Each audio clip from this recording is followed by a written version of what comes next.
Israel दरिंदगी पर उतर आया। गजा में अस्पताल पर बमबारी, 500 फलस्तीनी शहीद। चंद ही लम्हों में जख्मी और मरीज मौत की आगोश में चले गए। डॉक्टर्स और दीगर तिबी अमला भी शोहदा में शामिल। सैकड़ों जख्मी। हमलों में शहीद फलस्तीनियों की तादाद 3,500 से जायद हो गई।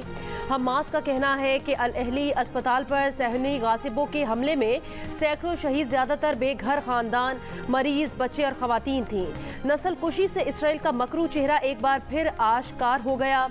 हौलनाक कत्ले-आम से मुजरिमाना कब्जे के लिए अमरीकी और मगरबी हिमायत का पर्दाफाश हो गया। अस्पताल हमले और घर वाले शहीद होने पर हमास रहनुमा इस्माइल हनिया ने कहा कि कत्ले-आम का जिम्मेदार सलामती काउंसिल में जारियत का दिफा करने वाले ममालिक हैं। वाज़े किया कि खून आशाम बिला सिर्फ इसराइल के खिलाफ मुज़ाहमत जारी रहेगी। अस्पताल पर बमबारी ने अक़वाम मुत्तहिदा के सेक्रेटरी जनरल को दहशत ज़दा कर दिया। इसराइल को खबरदार किया कि अस्पताल और तिबी अमले को आलमी इंसानी कानून के तहत तहफ़्फ़ुज़ हासिल है। कनाडा और फ्रांस भी इसराइल के खिलाफ बोल पड़े। फ्रांस के सदर इमैनुअल मैक्रों की जानिब से अस्पताल पर हमले की मज़म्मत। कहा, अस्पताल और शहरियों पर हमले का कोई जवाब पेश नहीं किया जा सकता। कनेडियन वज़ीर आज़म जस्टिन ट्रूडो ने कहा, गजा में अस्पताल पर हमला नाजायज़ और गैर कानूनी है। बरतानवी वज़ीर ख़ारजा जेम्स क्लेवरली बोले, आम शहरियों की जानों की हिफाजत अवलीन तरजीह होनी चाहिए।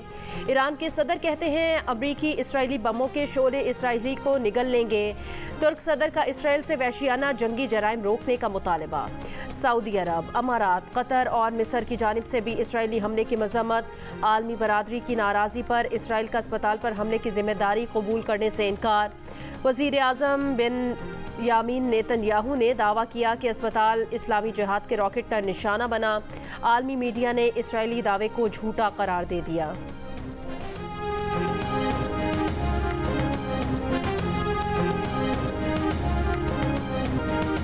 गजा अस्पताल पर बमबारी, अमरीका को मशरिक़ वस्ता में नए चैलेंज का सामना। उर्दन ने अमरीका समेत 4 ममालिक के सरबराहान का इजलास मनसूख कर दिया। अमरीका के सदर जो बाइडन उर्दन का दौरा नहीं कर सकेंगे। दौरा इसराइल पर रवाना। कहा, अस्पताल पर इसराइली तैयारों के हमले के लिए धमाके का लफ्ज़ इस्तेमाल किया। कहा, नुकसान पर गुस्से और शदीद गमगीन है। नेशनल सिक्योरिटी टीम को वाक़े की दुरुस्त मालूमात जमा करने की हिदायत कर दी। कहा, अमरीका तनाज़ात के दौरान आम शहरियों के तहफ़्फ़ुज़ के लिए वाज़े तौर पर खड़ा है। अस्पताल पर इसराइली बमबारी की सूरत हाल पर रूस और मुत्तहिदा अरब अमारात की जानिब से अक़वाम मुत्तहिदा की सलामती काउंसिल का हंगामी इजलास तलब कर लिया। गजा की सूरत हाल पर OIC की एग्जीक्यूटिव कमेटी का हंगामी इजलास आज होगा। निगरान वज़ीर ख़ारजा जलील अब्बास जिलानी इजलास में शिरकत के लिए जद्दा पहुँच गए।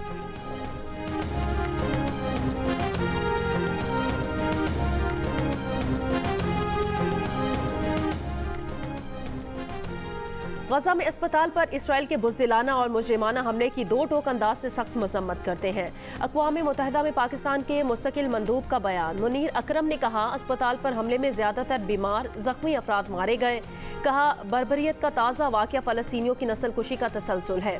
जंग बंदी और फ़लस्तीनियों की इमदाद पर जोर।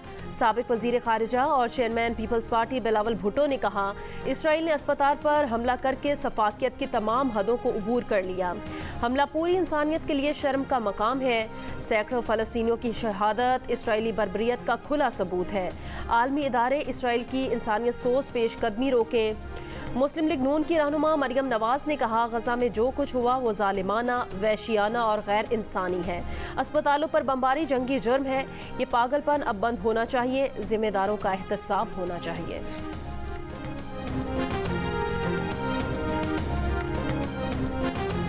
गजा के अस्पताल पर हमले के बाद इसराइल के खिलाफ गम व गुस्सा। मुख्तलिफ ममालिक में इसराइल और हामी मुल्कों के सिफारत खानों के बाहर मुजाहरे।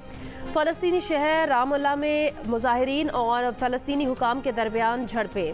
मुजाहिरीन का पुलिस पर पथराव। उर्दन के दारुल हुकूमत ओमान में इसराइली सिफारत खाने के बाहर हज़ारों लोगों का एहतजाज। पुलिस और मुजाहिरीन में झड़पें। मुजाहिरीन की सिफारत खाने में घुसने की कोशिश। तेहरान में भी सैकड़ों मुजाहिरीन का फ्रांसीसी सिफारत खाने के बाहर मुजाहरा। तुर्की में मुजाहिरीन की नेटो के फौजी अड्डे में घुसने की कोशिश। पुलिस पर भी पथराव। बैरूत में मुजाहिरीन की बड़ी तादाद ने अमरीकी सिफारत खाने की जानिब रुख कर लिया। सिफारत खाने के बाहर आग लगा दी गई। मुजाहिरीन के बैरूत में अक़वाम मुत्तहिदा की इमारत में भी तोड़ फोड़। ट्यूनिस, मिस्र और फ्रांस में भी मुजाहरे।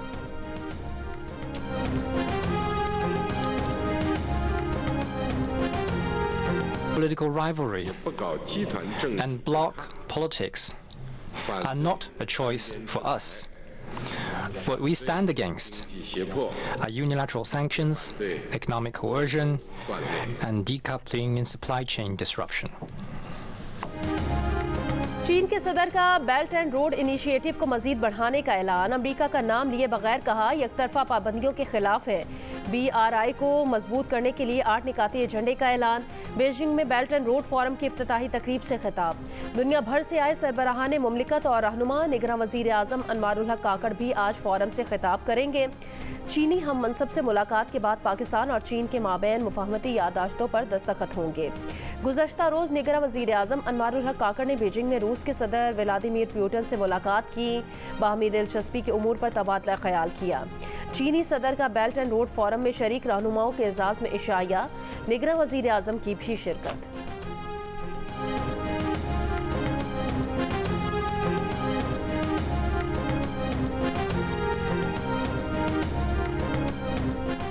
नून लीग ने नवाज शरीफ की वापसी का काउंटडाउन शुरू कर दिया। शहबाज शरीफ कहते हैं 21 अक्टूबर वादों की तकमील के नए दौर का आगाज है। नवाज शरीफ की क़यादत में फिर सब ठीक करेंगे। नवाज शरीफ की क़यादत में अवाम की उम्मीदों को फिर पूरा करेंगे। मुल्क को मौशी तबाही के गड्ढे से फिर निकालेंगे। सदर नून लीग की पार्टी रहनुमाओं से गुफ्तगू। मौलाना फजल रहमान से साबिक वजीर खजाना इसहाक डार की मुलाकात। मुल्क की सियासी सूरत हाल पर गुफ्तगू।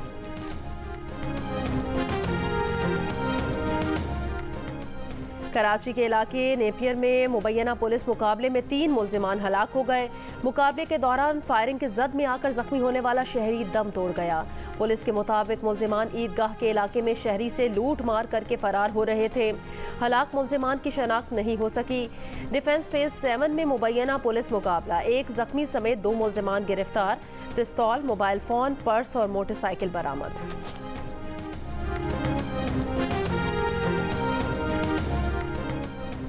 Army chief general Asim Munir ने कहा ज़ख़ीरा अंदोज़ी, स्मगलिंग माफियाज और कार्टलर्स के खिलाफ कार्रवाइयों को मज़ीद तक़वियत दी जाएगी। पाक फ़ौज कार्रवाइयों में हुकूमत और कानून नाफिज करने वाले इदारों से हर मुमकिन ताउन करती रहेगी। ISPR के मुताबिक कोर कमांडर कॉन्फ्रेंस में गैर कानूनी तारिकीन वतन को वापस भेजने के हुकूमती फैसले की मुकम्मल हिमायत करने के अज़्म का इजहार किया गया। आर्मी चीफ ने गैर कानूनी तारिकीन वतन की बाइज़्ज़त और महफूज वापसी यकीनी बनाने की हिदायत की। फोरम का गजा में इसराइल के ताकत के इस्तेमाल से मासूम शहरियों के जानी नुकसान पर इजहार। Army chief general Asim Munir ने कहा कि फ़लस्तीनी अवाम को पाकिस्तानी कौम की मुकम्मल सिफारती, इखलाकी और सियासी हिमायत हासिल है। फ़लस्तीन की सरजमीन और मुसलमानों के मुक़द्दस मकामात पर गैर कानूनी कब्जे के खात्मे के लिए उसूली मौक़िफ़ की हिमायत जारी रखेंगे।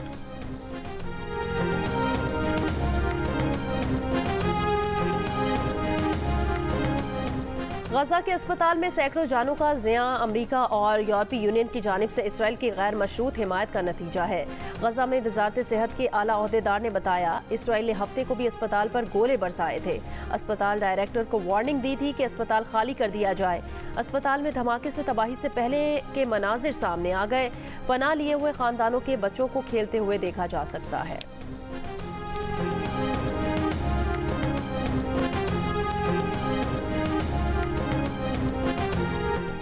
नोबेल इनाम याफ्ता मलाला यूसुफजई ने कहा, इज्तमाई सज़ा मसले का हल नहीं। गजा की निस्फ आबादी की उम्र 18 बरस से कम है और उन्हें सारी जिंदगी बमों का सामना करने पर मजबूर नहीं रहना चाहिए। मलाला यूसुफजई का फ़लस्तीनियों के लिए इमदाद का भी ऐलान।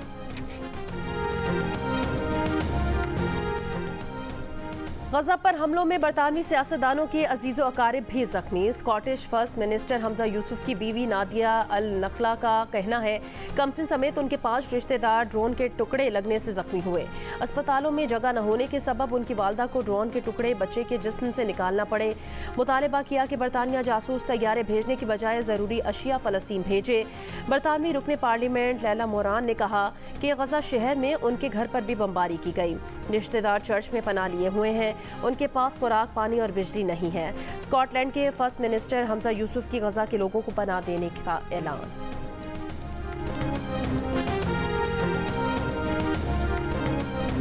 जियो न्यूज़ की टीम, मैं अली इमरान सैयद और हमारे senior most correspondent Tariq, special correspondent Tariq Abul Hasan, हम यहाँ बैरूत पहुंचे हैं सूरत हाल का जायजा लेने के लिए, और ये कि जुनूबी लबनान भी मूव होने के लिए लेटर स्टेजेस में। तो आज भी हिजबुल्लाह और जो इसराइल है उसके दरमियान झड़पें हुई हैं। यहाँ लबनान में सूरत हाल कशीदा है। वॉर रूम गजा के बाद जियो न्यूज की खुसूसी टीम बैरूत पहुंच गई। मैदान जंग से ताज़ा तरीन खबरों की कवरेज के लिए गजा से 300 किलोमीटर दूर लबनान के शहर बैरूत में लबनान और इसराइल की सरहद पर आज भी हिजबुल्लाह और इसराइली फौज में झड़पें हुई। दोनों तरफ जानी नुकसान हुआ। जियो न्यूज के नुमाइंदे तारिक अबुल हसन और अली इमरान सैयद पल पल की सूरत हाल बताएंगे।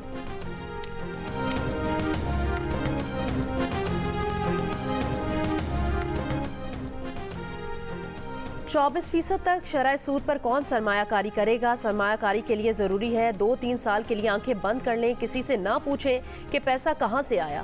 मुस्लिम लीग नून के रहनुमा मरियम नवाज का लाहौर में FPCCI के दफ्तर का दौरा। मौशी बहाली के लिए नवाज शरीफ के विजन से कारोबारी बरादरी को आगाह किया। कहा ब्यूरोक्रेसी और FBR की इस्लाह करेंगे। नैब के इंतकाम का खात्मा करके कारोबारी बरादरी के तहफ़्फ़ुज़ात दूर करेंगे।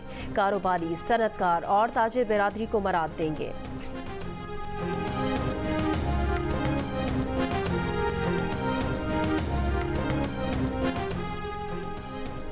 प्रैक्टिस एंड प्रोसीजर एक्ट बहाल होने के बाद वफाकी हुकूमत ने नैब तरामीम फैसले के खिलाफ अपील के लिए सुप्रीम कोर्ट से 15 दिन की मोहलत मांग ली।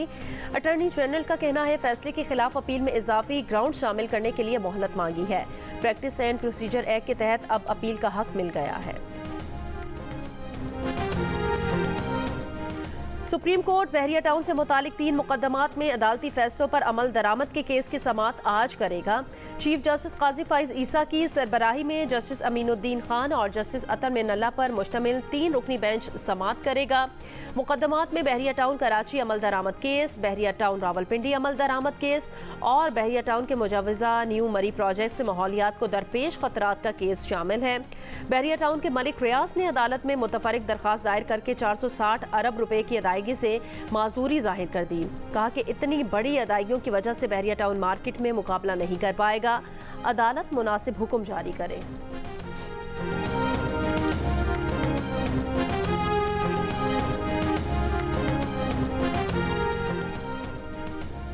कराची एयरपोर्ट पर पान, छालिया, गुटखा और सिगरेट नोशी पर पाबंदी लगाने का फैसला। पाबंदी का इतलाक 6 नवंबर से होगा।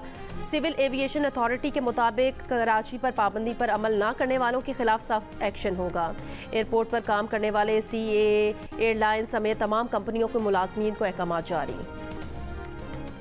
चीन की railway company Karachi local train system बनाएगी। निगरान वजीर आला सिंध मकबूल बाकर से चाइना रेलवे कंस्ट्रक्शन कंपनी के सदर और नायब सदर की मुलाकात। कराची सर्कुलर मंसूबे को मुकम्मल करने पर इत्तफाक राय। निगरान वजीर आला ने कहा कि सर्कुलर रेलवे की अराजी के मसाइल तकरीबन हल हो चुके। KCR प्रोजेक्ट की सावरन गारंटी का मसला भी हल हो जाएगा। कराची सर्कुलर रेलवे का रूट तकरीबन 43 किलोमीटर पर फैला हुआ है। सिटी स्टेशन, लांडी, मलीर, औरंगी और ड्रिक रोड समेत कई मकामात को कवर करता है।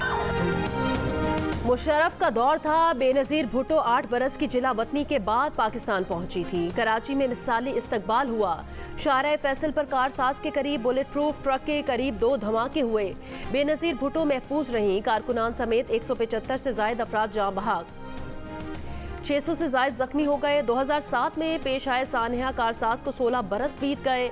आसिफ अली जरदारी का शोहदा को खिराज अकीदत। कहा अपने पैगाम में 18वीं आईनी तरमीम जमहूरियत के शोहदा की जिद्दोजहद का समर है। बेनज़ीर भुट्टो शहीद ने शिद्दत पसंदों की मुज़ाहमत की। खुद मुख्तार पार्लियामेंट, आइन की बालादस्ती और अवाम की हुक्मरानी से मुल्क तरक्की करेगा। पाकिस्तान फुटबॉल में नई तारीख रकम हो गई। कौमी टीम ने पहली बार वर्ल्ड कप फुटबॉल क्वालिफायर्स के लिए दूसरे राउंड के लिए क्वालिफाई कर लिया। पाकिस्तान ने कंबोडिया को पहले राउंड के दूसरे लेग में 1-0 से शिकस्त दे दी। जिन्ना स्टेडियम इस्लामाबाद में खेले जाने वाले इस मैच में फातेह टीम का गोल हारून हामिद ने स्कोर किया। तारीखी फतह के बाद खिलाड़ियों का ड्रेसिंग रूम में जश्न। हारून को कंधों पर उठा लिया। अगले मरहले में पाकिस्तान की टीम का सऊदी अरब से मुकाबला होगा।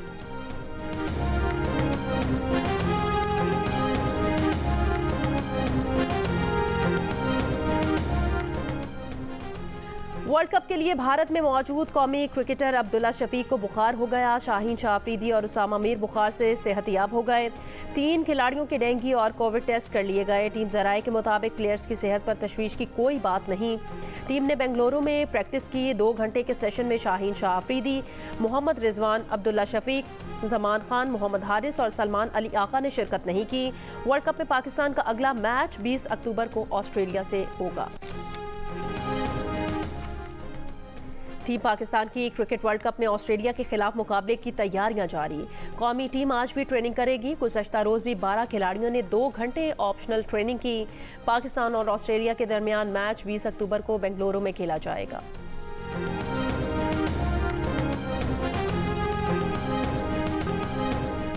और हारना मना है में हुए वर्ल्ड कप क्रिकेट पर दिलचस्प तज्जिए और तबसरे। साउथ अफ्रीका की नेदरलैंड्स के हाथों शिकस्त पर क्रिकेटर इमाद वसीम का कहना था, साउथ अफ्रीका ने नेदरलैंड्स को हल्का लिया। साबिक क्रिकेटर मोहम्मद आमिर का कहना था, साउथ अफ्रीका टीम किसी मौज़े का इंतजार कर रही थी।